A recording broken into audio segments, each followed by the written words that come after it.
Hello everybody, this is Mark Procknik, Librarian here at the New Bedford Whaling Museum, and today in our Stories from the Stacks, we're going to talk about Captain Burr Sistare and his wife Abby.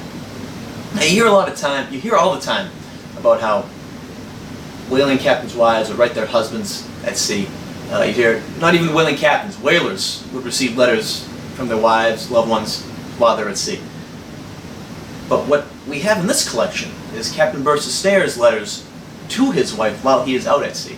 And he has some very significant things to say about whaling.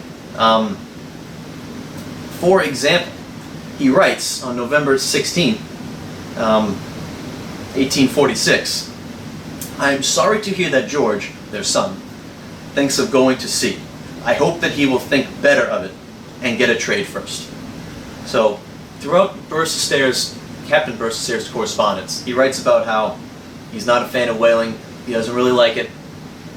This particular voyage is very unlucky. He can't wait for it to be over. That's not the only thing he writes about to his wife. He writes about his affection for her and how he misses her, how he longs to see her again. For example, in this letter dated January 12, 1847, "I hardly know what to write to you. I heard of your sickness before and received a letter from you, and you know how I felt, without my trying to tell you, for no one ever felt so bad as I did." So he clearly cares about his wife. He hears that she's sick, and he just feels terrible. Makes perfect sense. Then he writes in this letter, dated December the 1st, 1847, he writes to her, and he finishes the letter with,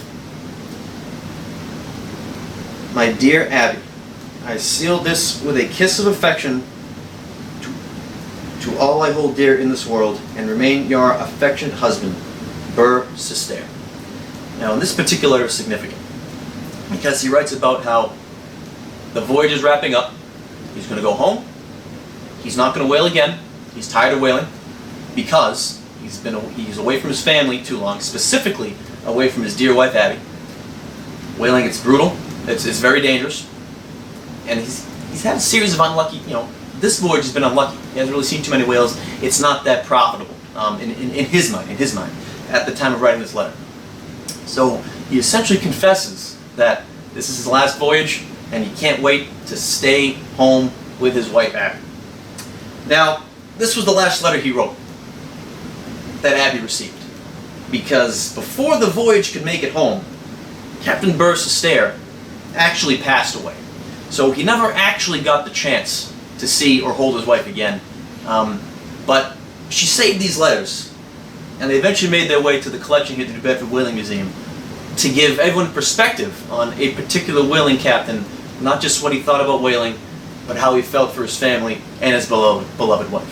So, although he never got the chance to hold his dear Abby again, we can actually hold these letters and read of his devotion and affection for her, and that's actually what's lived on. So we're keeping the memory of Captain Sistare and his love for his wife alive in this collection, which you are welcome to come and see at any time in the New Bedford Whaling Museum Research Library.